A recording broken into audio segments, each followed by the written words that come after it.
Hey you guys, this is Professor Vitt. I am here and we are going to go through module number 2 just real quickly so you get an idea of what you're going to be doing this week. Remember, this is due January the 11th of 2015. And that is by midnight. So I encourage you to get this done as soon as possible, get it turned in as soon as possible. Once that window closes, it is closed forever. So make sure that you do get that correct.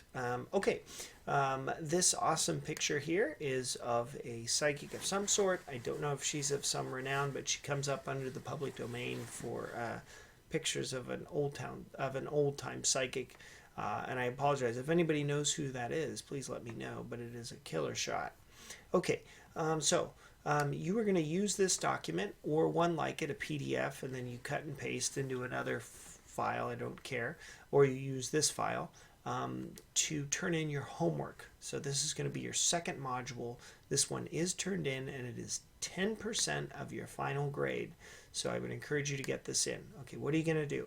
Put your name here, then you're going to tell me whether you finished the packet or not, what you missed. There are going to be 7 tasks that you have to do in order to finish this packet. Now, keep in mind, this would be 7 tasks that are normally stretched over a 3-week period.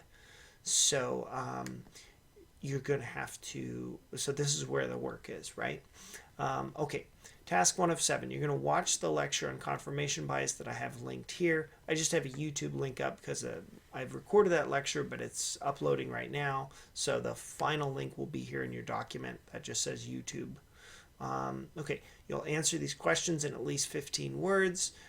Repeat the words in your question. So what is confirmation bias? You're going to say confirmation bias is the tendency to ignore disconfirming evidence and only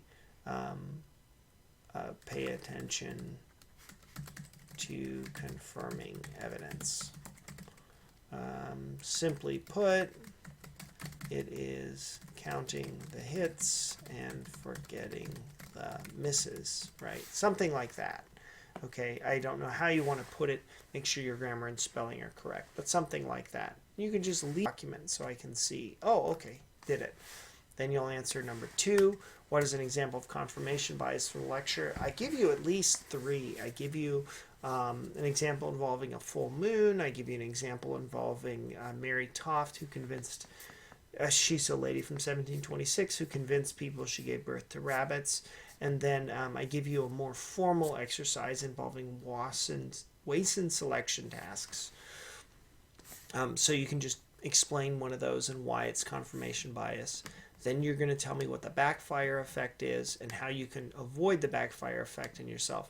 You can't, the answer to this one, by the way, you can't really avoid it, but what you can do is be aware that you're going to do that and not do it, right? So the first step to avoiding it is to be aware of it. All right, then task 2, you're going to read chapter 1 in the Weird Book. That's this one right here. You're going to answer the following questions. Your answers must repeat the question in your answer. Just give me some idea, right? So the laws of thought are, and you'll get this from reading the book. Then you're going to read pages 120 to 124 in the Weird Book, and you're going to watch this Notre Dame clip from Penn and Teller. Let's make sure that clip works. Hold on. It's real quick. Pop that over here. Boom, boom, boom. Let's see what pulls up. Since 9/11, the writings of 15th There century we go. scientists Works like a charm. So that'll work fine. Then you will read and answer. So reading questions are answered right here. And I don't have a minimum here. I'm just going to go ahead and insert the 15-word minimum in your answers. Now, it does matter to me that you use 15 words. I'll be honest with you. This is just to give you a guideline as to how many words you should have in your answer. technically, I mean, you could write a paper, right, on what is the Fourier effect. It's just to give you an idea of how much of a response I'm looking for. You could have a good answer that's 14 words long, but it's just to let you know, look, you want to be aiming for a minimum of 15 words. Get at least 15 words down.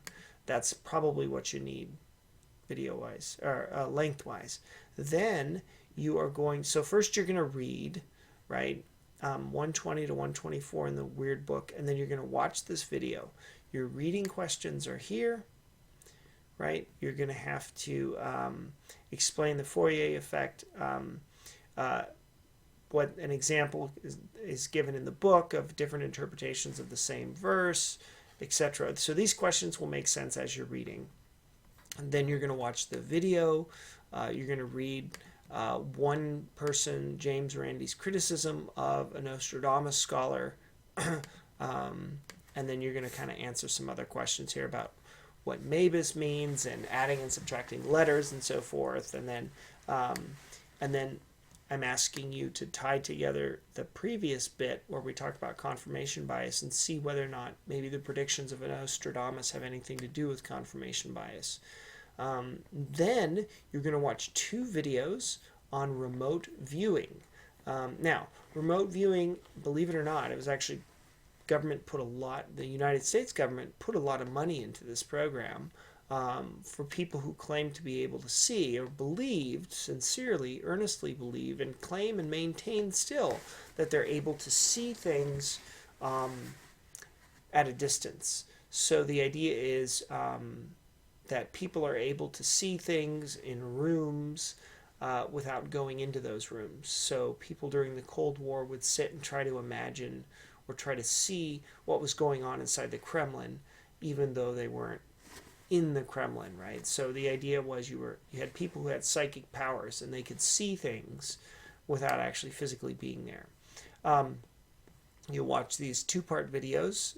You'll answer these 3 questions, 1 and 2 and then 3, and let me know whether or not you agree with them. Again, I don't have a word minimum here, but it's probably going to be something like minimum 15 word answers here.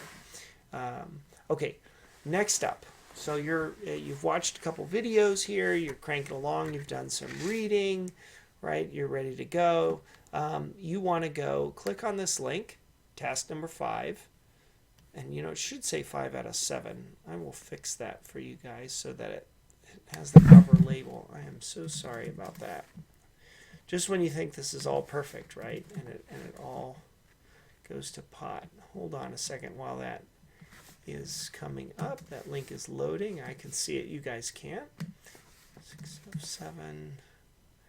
Task 7 of 7. Okay. You are going to check online to see if you are psychic. So here we have the advanced Esp test, and you're going to test yourself to see if you are psychic.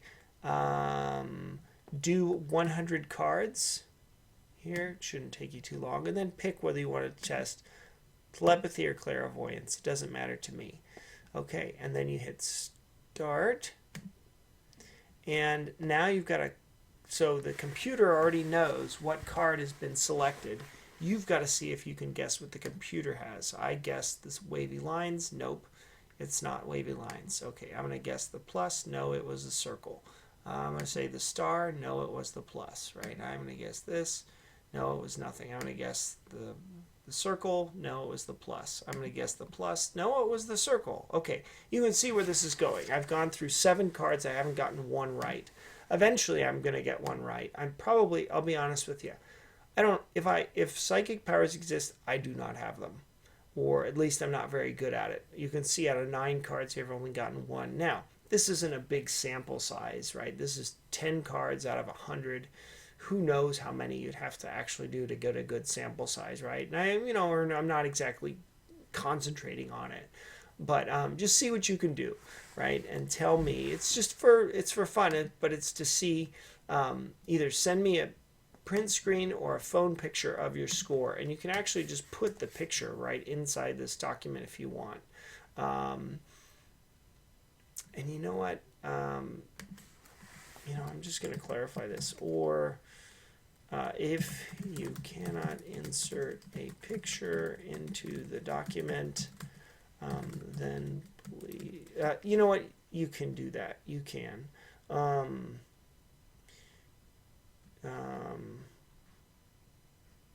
Or email me your results, rvitt@lbcc.edu. So you can take a picture of your screen with your phone and email it to me at this address, or you can cut and paste the image of your results. The easy way to do that, of course, is Control Shift Print Screen, or just Control and Print Screen, and then it'll give me a shot of your screen. Probably that's the best way to do it. And then you cut it and paste it in the document, or just email me your results. And then tell me, what does this score assume? Can you think of anything that might be wrong with such a test? There should be a lot of things. Okay. Task number 6 of 7. You are going to watch a video on critical thinking from Qualia Soup, and you are going to answer each one of these questions. Now, I don't know why that link is in a funny place, but I'll put it in the proper spot. There we go.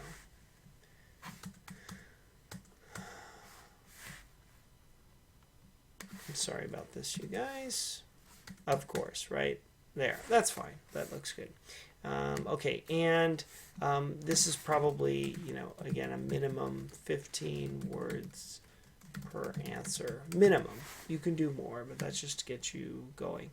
And then last thing that you have to do in this module. Oh, it's been a grueling 12 minutes for you. You are going to watch a TED Talk on filter bubbles. We're going to talk about this more as time goes on. You're going to find out what filter bubbles are, what these examples are supposed to show, what does this mean to you in terms of availability of information. But let me click this up. These are little notes for me. Nowadays, there's this tendency to think, well, you know, why am I going to school, right? If it's information, I can get information from the web, right? So if I need to know when someone was born or when a thinker was born, I just look it up. The problem is that people who present you with information,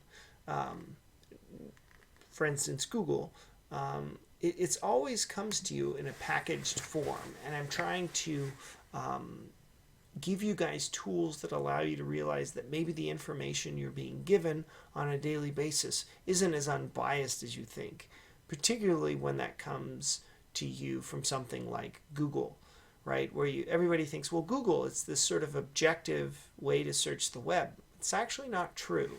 And part of what we want to do is get you guys to realize that information you are given may give you a false sense of certainty.